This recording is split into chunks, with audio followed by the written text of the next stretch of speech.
Bienvenue sur Gone Digital, le podcast dédié à celles et ceux qui font le web à Lyon.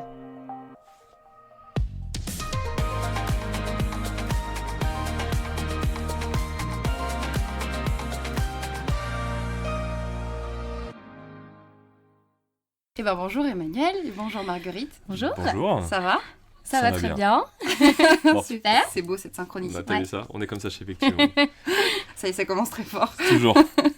Ok, quelle relation est-ce que vous avez avec le web, Emmanuel? Ça fait 10 ans que je bosse, même 11 bientôt, que je bosse dans l'IT, le web à Lyon. Donc c'est pas que je suis tombé dedans un peu par hasard, mais mon père bossait dans l'informatique. Moi, je savais pas trop quoi faire. J'ai eu assez tôt un ordinateur entre les mains. Donc voilà, c'était assez... pas illogique en tout cas que je tombe là-dedans. Ok. Et Marguerite? Et ben moi, c'est un peu près pareil. C'est depuis toute petite. En fait, mon père aussi avait toujours travaillé dans le web. Il a créé 2 sociétés. Du coup, je l'ai un peu suivi dans toute sa carrière. Ok. Et puis, j'ai toujours été passionnée un peu par les nouvelles technologies, etc. J'ai eu aussi un ordinateur très tôt entre les mains. Et voilà, et j'ai adoré ce milieu-là. Et du coup, j'ai décidé de m'orienter là-dedans petit à petit. Si vous deviez changer quelque chose dans le web, ce serait quoi? Les haters. C'est pas mal. Ils font perdre du temps à tout le monde. Bah, ils nous font rire. Ouais. Non, voilà, ce qui est dommage, c'est que effectivement, les réseaux sociaux ont pris un peu le pas sur plein de choses et les gens se lâchent parfois un peu trop et on perd le côté un peu bienveillant et sympa de la chose. Donc, Oui. Et toi? Moi, je le rejoins un peu. C'est pas forcément dans le web que je changerais des choses, c'est plus dans nos habitudes. Dans le sens où je pense que notre cerveau, il a changé aussi par rapport à ça. Avec tout la quantité de contenu en fait, qu'il y a en ligne, je pense qu'on perd un peu aussi cette notion d'apprentissage. On apprend différemment, on lit différemment, on va pas chercher forcément l'information là où on pourrait aller la chercher. Et on s'attache un peu plus à la simplicité. Et donc en fait, c'est des choses qui ont totalement changé. En fait, c'est la façon dont on apprend. Et après, plus au niveau du web, c'est aussi la sécurité. Parce que voilà, d'un côté, la moindre petite connexion à un réseau, elle laisse des traces énormes en fait, par rapport à ce qu'on fait aujourd'hui. Et je pense que voilà, la relation entre la sécurité et l'information, elle est assez bancale. Ouais, on dit qu'il n'y a pas trop de vie privée. Ouais, le droit à l'oubli finalement, si tu pouvais changer aussi un truc, c'est que les gens puissent avoir accès plus facilement à de l'oubli. C'est Quoi. clair. C'est aussi ça. Ouais, c'est le fait de pouvoir supprimer quand on veut, comme on veut, et de pas avoir des trucs voilà, c'est cachés. ça. C'est plus sécurisé Des par rapport à casseroles. ça. Et aujourd'hui, voilà, c'est ça. Et puis C'est ça. tout ce qu'on fait en fait est systématiquement enregistré. Donc Et ça fait d'un mémorisé. côté, ça fait peur. Vraiment, ça fait peur. C'est clair. Donc voilà, c'est vraiment ce côté-là du web qui est un peu dangereux pour moi, je pense, et pour les générations à venir surtout. Ouais, retrouver un peu de contrôle, peut-être. Ouais. C'est ce qui va être important, ça va être le prochain challenge. Ouais.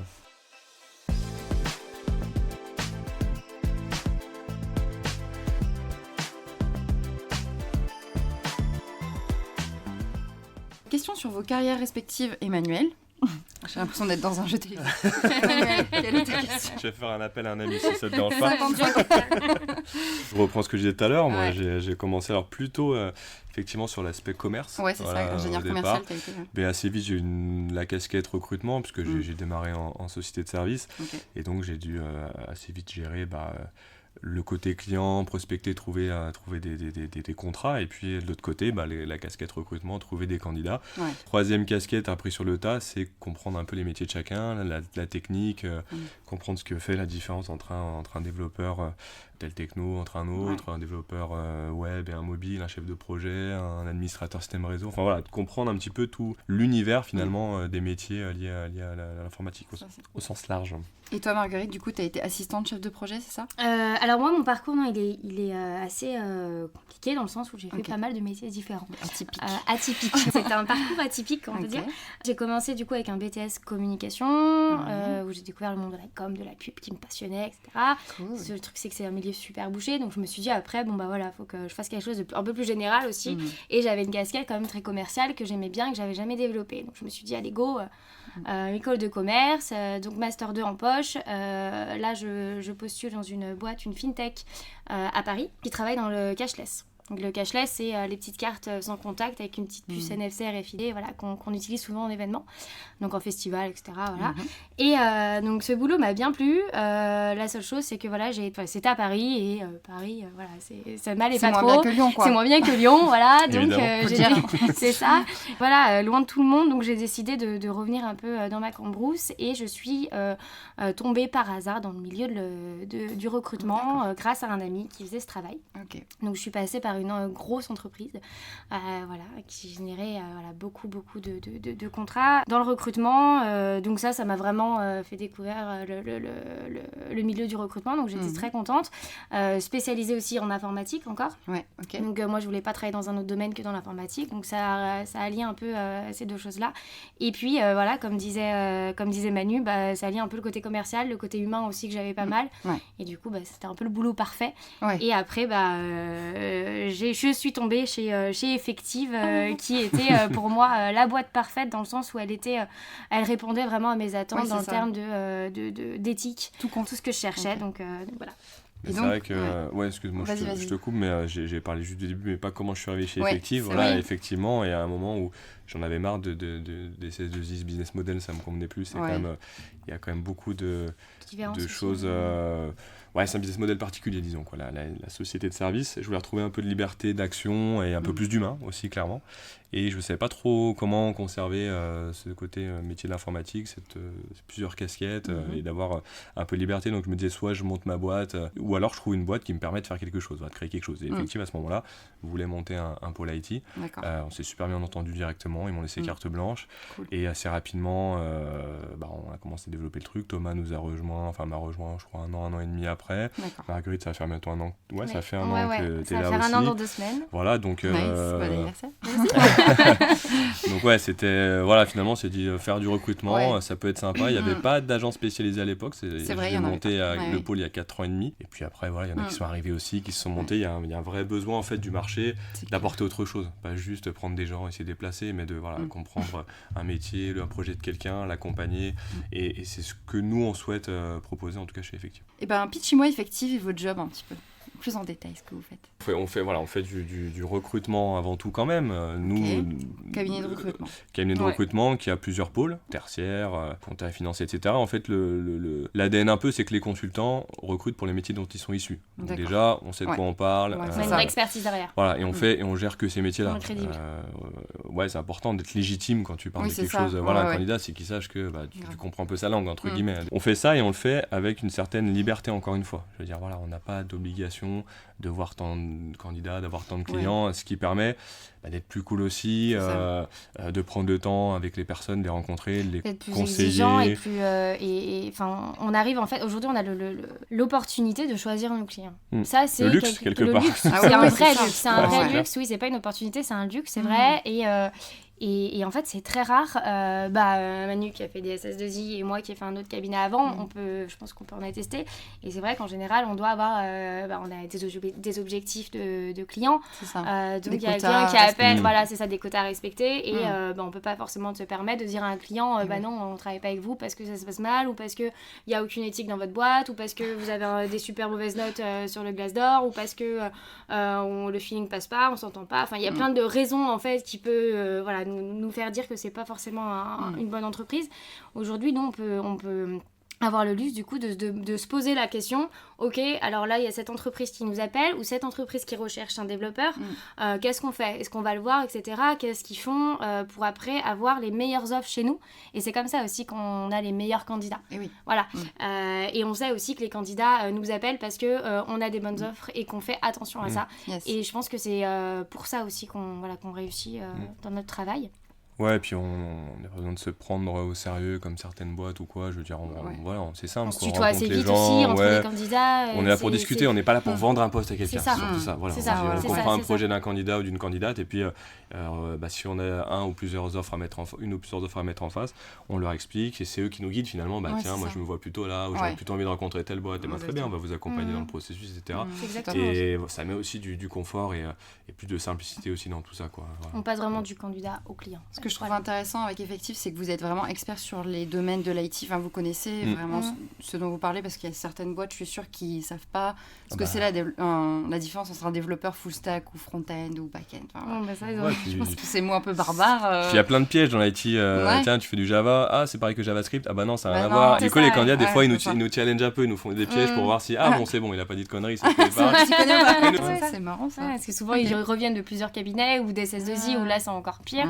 Et Et oui, c'est vrai qu'ils ont des mauvaises images. Bon, on a eu le cas il n'y a pas très très longtemps, là, un candidat qui avait postulé et on l'a eu plusieurs fois au téléphone, un coup moi, un coup Manu, même un coup Thomas, voilà, qui n'est pas là. Et en fait, il pensait qu'on était une SS2I. Donc plusieurs fois, on lui a répété, on lui a dit non, on est un cabinet de recrutement, donc nous on a besoin de vous voir, besoin de connaître votre projet et après on pourra vous proposer des postes. Et la personne en fait était un peu butée en se disant mais non, vous n'avez pas besoin de ça, vous avez mon CV sous les yeux, vous n'avez pas besoin de me voir, donc allez-y directement, proposez-moi une mission. D'accord. Voilà, et donc nous on était on a gardé notre démarche, on a gardé notre stratégie, on pourrait lui proposer des missions, en soi c'est un très bon candidat, mais on a décidé du coup de pas forcément donner suite à ce genre de comportement parce que il faut garder de la qualité aussi pour tout le monde, pour nos clients. Ça représente pas notre travail aussi, c'est pas une exception aussi quoi, à un moment faut pas trop faire d'exception. Faut essayer de maintenir un peu le cap. Bon, on a quand même de la souplesse aussi, ça c'est important. Voilà, on essaie de s'adapter au mieux. On a quand même essayé, mais c'est vrai que ça nous a posé un peu de problème. Vous avez d'autres anecdotes comme ça, un peu rigolotes Je crois qu'on pourrait écrire un bouquin quand on sera à la retraite.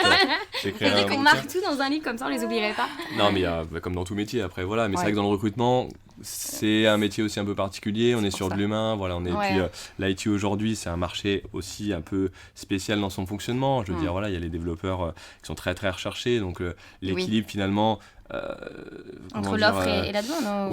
Alors ça c'est équilibré, même parfois finalement il y a des abus qui viennent d'un côté, on va les retrouver de l'autre, donc c'est très complexe. On a parfois des gens qui dans tout ça on tape des actions qui sont un peu lunaires, je sais pas si tu avais vu le post qu'on avait fait l'été dernier, qui a fait un peu le buzz malgré nous, parce qu'un candidat pareil qui postule sur un poste, enfin sur une offre, pas forcément le CV idéal, mais nous on est toujours là quand même pour ouvrir le débat, discuter, voir qu'est-ce qu'on peut faire avec quelqu'un qui vient taper un peu à la porte, quoi. On dit venez nous voir. C'est vrai que nous on essaie d'avoir un process le plus simple possible. Il reste une petite fiche candidat, ça prend 1 minute 30 à remplir, ça nous permet d'avoir des informations aussi en amont pour préparer l'entretien. Ça permet aussi d'avoir l'aval pour la prise de référence. Aussi, on n'a pas le droit de la faire si on sur le côté légal, mais on l'a vraiment réduit au maximum parce qu'on sait qu'à la place du candidat, on n'a pas envie de faire des trucs d'1 heure, c'est relou. Voilà. Et là, je lui envoie ça, et puis il me dit non, on arrête là, flemme de remplir votre fiche, au revoir. Ça surprend un petit peu, tu vois, c'est pas grave, j'allais dire, au pire, si vous voulez pas, on peut se voir quand même, mais bon, quand quelqu'un te dit ça refroidit un petit peu, donc moi je l'avais posté sur mon LinkedIn. Premier storytelling, on fait pas ça d'habitude, voilà, je voulais voir ce que ça faisait. J'ai eu 300 000 vues, 3000 likes, 800 commentaires, la guerre entre les méchants recruteurs, les bons candidats, et l'inverse, les méchants candidats, les bons recruteurs. Et tu peux t'amuser, c'est un cas d'école, le truc il est en ligne. Après on a arrêté, je commence à répondre un petit peu, mais tu fais quand tu es avec le web, c'est que je comprends pas les gens qui passent leur vie à faire du storytelling, les haters, mais même les gens qui allument un peu une étincelle et qui ensuite font des trucs.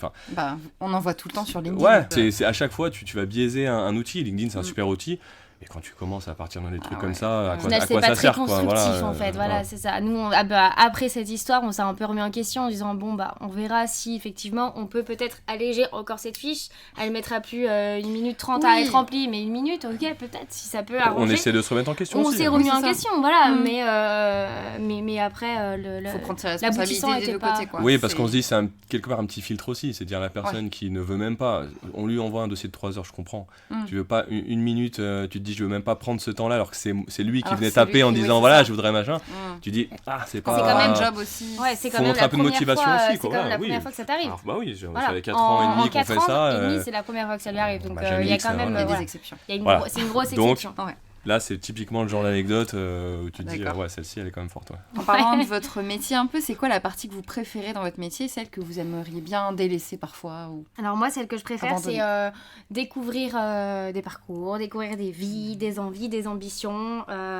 Et quand je me rends compte qu'en fait, ça correspond entièrement à ce que demande mon client. Là, il y a le petit cœur qui va et qui dit super génial. Un peu match. Exactement ça, vraiment. C'est un peu comme si on était sur Tinder et que on avait fait rencontrer, ou sinon un ami et une amie qui allaient se mettre en couple, et en fait c'est vraiment la même chose, et il y a quand même une petite excitation avec ça, et on le sent en fait vraiment. On le sent quand il y a le candidat en face de nous, parce qu'on a quand même aussi, on n'en a pas trop parlé, mais on a l'avantage de connaître très bien nos clients. On fait en sorte de les connaître autant que les candidats, pour avoir justement ce petit ressenti de ce feeling. Voilà, c'est ça qui est difficile parfois à déceler, et quand on le décèle, ça c'est juste génial, et on sort l'entretien, on est là, super, j'ai trouvé le candidat, il est génial. Le candidat il va tellement fit dans cette il est boîte. tellement, voilà ça, il va tellement se faire plaisir et puis on le voit aussi souvent il est pas bien dans sa boîte actuelle, donc du coup on lui donne encore de l'espoir et c'est une nouvelle vie en fait qu'on lui crée et c'est un métier hyper enrichissant à ce niveau-là et puis voilà, quand on rentre chez nous on est là, mais trop bien en fait, j'ai changé la vie de quelqu'un, je suis trop contente quoi, voilà. Finalement, on est un peu les cupidons du recrutement. Les super-héros du Hashtag recrutement. punchline. C'est ça. Je trouve que je vais regarder ça. Cupidons du recrutement, comme c'est beau. Les cupidons. Non, mais je rebondis un peu là-dessus. C'est vrai que c'est quand t'arrives au bout, finalement, parce que c'est beaucoup de boulot en amont quand même. C'est un peu de transpiration aussi, parfois du sang et des larmes sur certains recrutements. Non, mais après, quand t'arrives au bout, avec le candidat te rappelle après pour dire je vous remercie, c'est cool, le poste il est top, le client dit ça se passe super bien, je suis content aussi. C'est ce moment-là qui est le meilleur en fait dans ce boulot. C'est quand t'as fait, effectivement, c'est une relation tripartite. Voilà, tout le monde est content, donc toi t'es content, c'est bon, cercle vertueux, et puis on y va. Parce que voilà, des fois c'est à l'inverse, t'as bossé sur un candidat, il a une offre, et puis finalement il prend pas celle-là, il en prend une autre qu'il avait. Ou ça se passe pas bien, une fois à l'entreprise, on a tous parié sur lui, il a parié sur nous aussi, et finalement on s'est tous trompés, ça peut arriver, forcément c'est humain, ça a un peu décevant aussi, donc c'est vrai que notre métier c'est vraiment c'est ça, il faut toujours savoir rebondir, il faut jamais perdre l'espoir, il faut toujours y aller, et c'est vraiment les montagnes russes, c'est la difficulté un peu de notre boulot, c'est que il y a des semaines où on est complètement en bas de la montagne et qu'on galère et qu'on rame, ça marche pas. Et la semaine d'après, c'est génial, ça remonte et voilà, c'est ça. C'est cool. Il faut avoir un peu le cœur bien attaché parfois, voilà, c'est ça.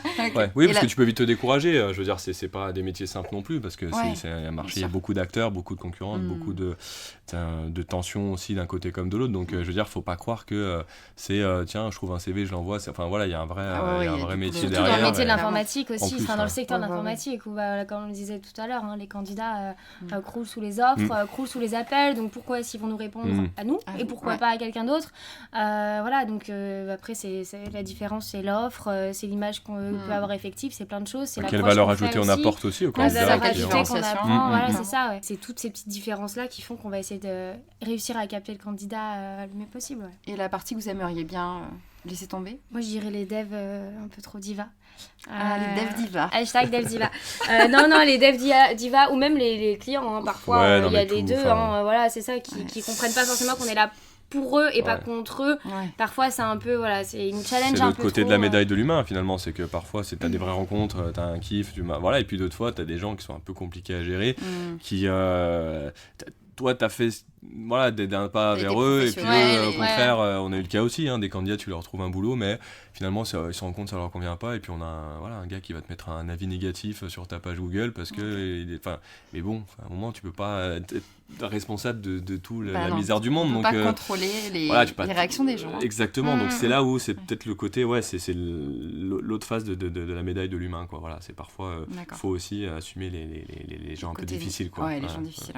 Et puis, ils se permettent de l'être aussi, parce que, voilà, c'est des personnes qui sont hyper sollicitées, donc, ils sont assez exigeants envers nous aussi. Donc on peut les comprendre d'un côté, de l'autre, quotidiennement c'est un peu lourd. Ouais, non, c'est ça. Alors, on essaie nous d'être respectueux, donc on attend que les gens le soient, et c'est ce côté-là qu'on aimerait délaisser, c'est les gens qui eux ne le sont pas, et qu'il faut quand même gérer, parce que voilà, c'est ton boulot et machin, mais si on pouvait enlever tous ces gens-là, ça simplifierait un peu parfois.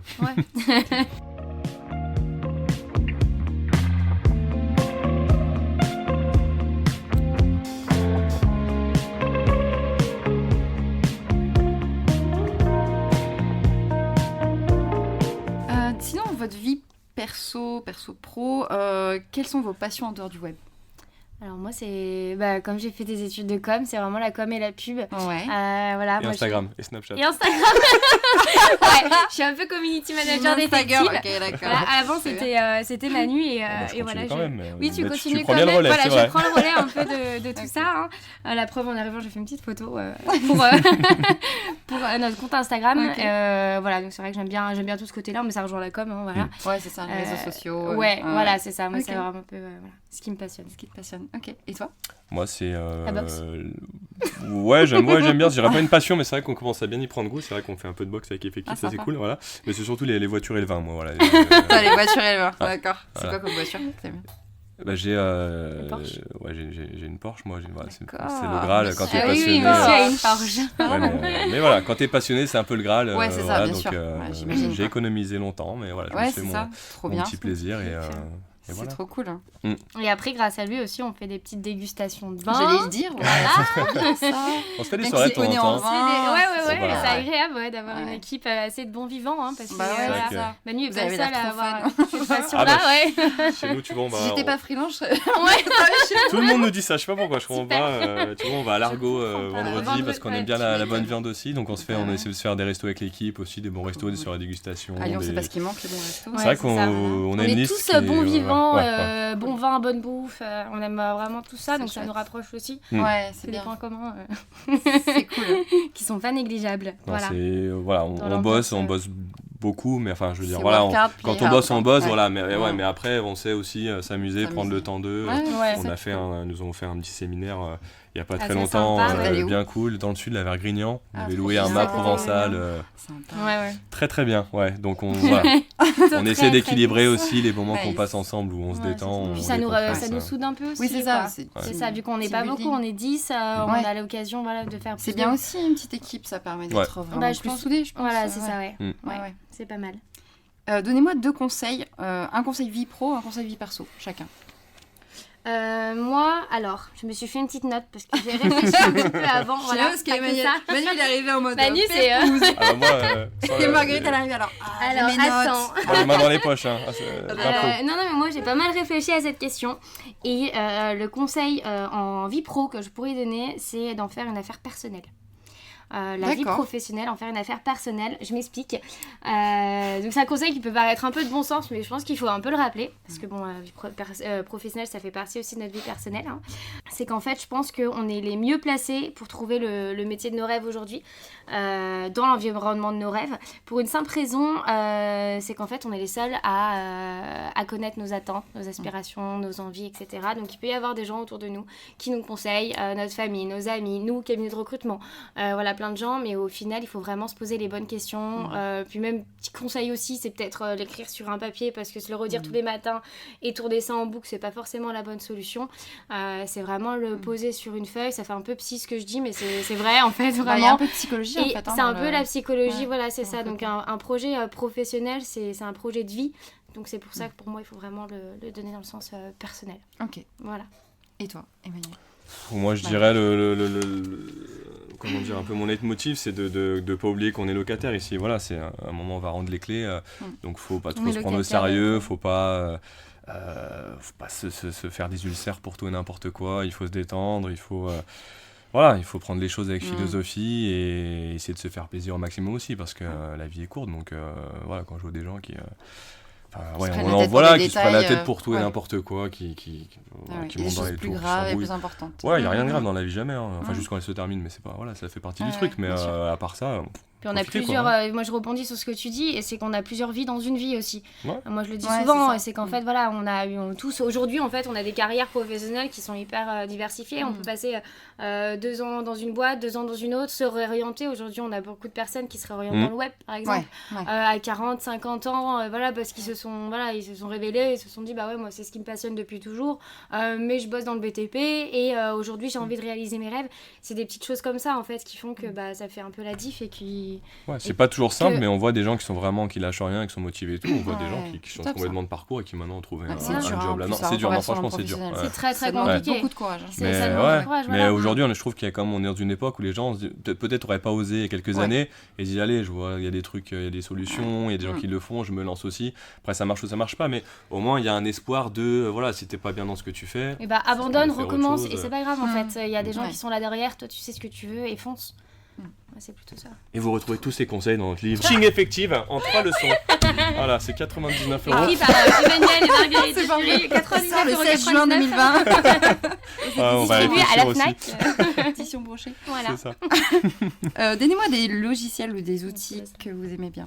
On n'utilise pas tellement de logiciels ou d'outils. Il y en a 2 qui nous servent quand même pas mal au quotidien, qui sont d'un côté Swello pour le multiposting souvent d'offres, d'emploi sur différents réseaux sociaux et médias. D'accord. Et puis Untool. Untool, c'est le petit renard là qui sert pas mal en fait quand on veut partager au sein d'une équipe des informations sur par exemple du sourcing ou des différents, quand on contacte des gens sur les réseaux sociaux, au moins on a une base commune qui se remplit assez facilement, qui est très, très rapide et qui nous permet, justement, quand on est 2, 3 dans une équipe, de savoir qui achète ses clics, etc. Voilà. On a un petit renard qui change de couleur et on clique D'accord. dessus. Et là, du coup, on a toute la fiche du candidat qui est déjà remplie par notre collègue. Ça et évite du de coup, faire on des sait, doublons comme d'ailleurs ça nous arrive même nous, parfois d'être sollicités par des recruteurs aussi. Ouais, bien sûr. Et quand t'en qu'on as... reçoit le même message Voilà, qu'on a c'est collé. ça. C'est ça, des gens des fois de la même boîte, tu te dis voilà, nous si on peut éviter de faire ce genre de choses, on avait cherché un outil qui permettait ça et c'est un outil qui est pas mal, qui est pas trop cher, donc on n'a pas de part dans la boîte, Vous et l'aimez efficace, bien. donc Ok. C'est ça, ouais. Super. C'est pas mal.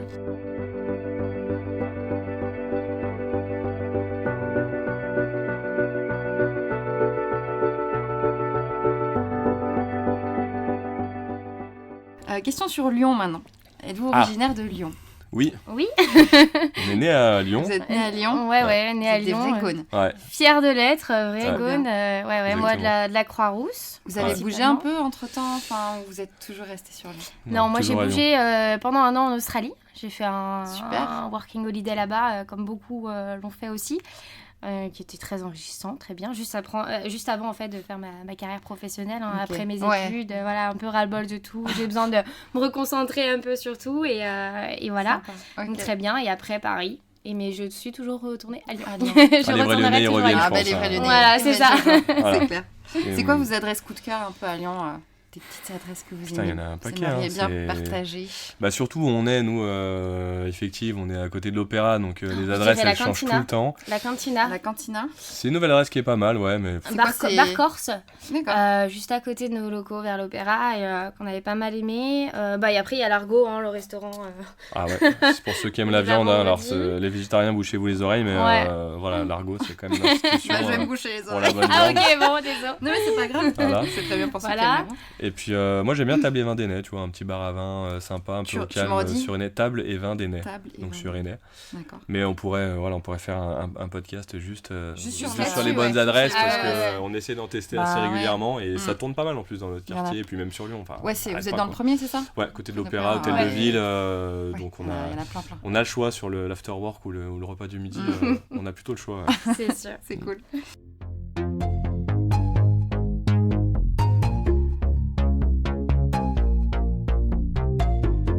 On va inaugurer une nouvelle, Oula. une nouvelle rubrique de Gone Digital qui s'appelle Gone Fast. Alors là, c'est Ok. un peu à la Combini, enfin, Ouais. vite fait. Vous connaissez le principe? Ouais. Il faut que je vous dise des questions et vous Donc, répondez t'interviews vite. d'abord Manu et après moi pour tout le Gunfast ou sinon c'est. Non, c'est À chacun. chacun. Allez. Ok, très bien. Je vous regarde Allez, ça chacun l'un après l'autre. Ça roule. Donc, votre slogan préféré? Sans maîtrise, la puissance n'est rien. que je trépasse si je faiblis. C'est merveilleux. Le dessert que vous mangeriez avant de mourir? Un éclair au chocolat. Ouais. Pardon. Le baba au rhum que fait ma femme, il est Oh, délicieux c'est et bon. je vais lui en demander un, ça fait C'est longtemps qu'elle ne l'a pas fait d'ailleurs. Des petites dédicaces. Voilà. Casse les dits. Voilà. Le film Qu'est-ce que dit Virginie? Le film qu'il ne faut pas voir. Pas du tout. J'hésitais entre deux, vraiment. Ouais. Très différents. The Human Centipede. Ok. Mais normal. c'est une expérience quand même. Mais je pense que le pire, c'est quand même Yamakasi. Ne jamais voir ce À film. jamais voir Voilà. ce film. Ok. Et toi? Moi, j'aime pas trop les films romantiques. Je suis très fantastique, donc du coup, j'ai choisi un film romantique que j'aimais pas, Coup de foudre à Manhattan avec D'accord. Jennifer Lopez. Ouais, voilà. c'est des... Mais tu sais qui joue dedans quand même. Oui, je sais qu'ils. Oui, je l'ai vu pour dire depuis Ah oui, longtemps, bah je l'ai oui, vu. remarque, Voilà. c'est vrai. Ça tient, ça tient. Fourvière ou Confluence? Fourvière. Fourvière aussi pour le côté historique. Littérature ou science? Science. Littérature. Littérature. Dev ou graphiste? Graphiste. Ouais, Pas graphiste. mi-dev, mi-graphiste. Ça existe ou pas? Web design. Voilà. Le pire CV que vous avez vu? Ouais, ce Je sera- veux ce- une anecdote Ce croustillante. sera un chapitre de notre Ouais. bouquin aussi. Ouais. Ça T'en sort. as un, Moi, là, je comme dirais ça le CV. Alors, c'est pas nous qui l'avons reçu, je crois que c'est Nico.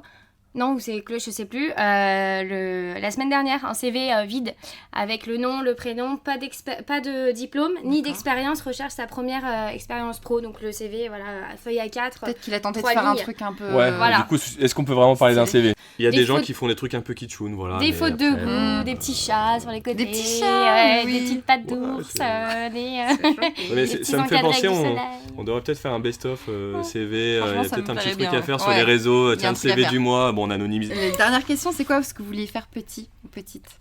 Actrice. Actrice. Ouais, toujours Moi, rêvé. journaliste. Tu vois, Journaliste. journaliste, écrivain, c'est pour ça que j'ai dit Ouais. littérature tout à l'heure. Ouais, j'ai trop toujours cool. eu ce lien-là.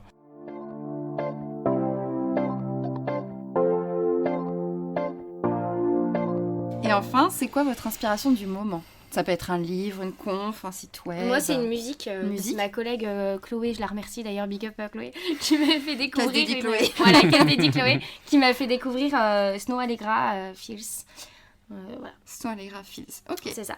Moi, c'est plutôt un livre. Là, tu vois, je reste dans le thème. Hein, quand on me demande des conseils lecture. France Inter, bonjour. Je crois qu'on était sur Skyrock, nous. On fera après la Skyroulette. Mais là, les conseils lecture. C'est parce qu'il peut rapper aussi. Mais... Ah ouais, je fais plein de choses, moi. Non, les 4 accords Toltec. Voilà, les 4 accords Toltec, c'est vraiment un bouquin qui. Il faut avoir lu une fois dans sa vie. Voilà, je pense que c'est un classique maintenant. C'est un classique maintenant, comment tout le monde commence à.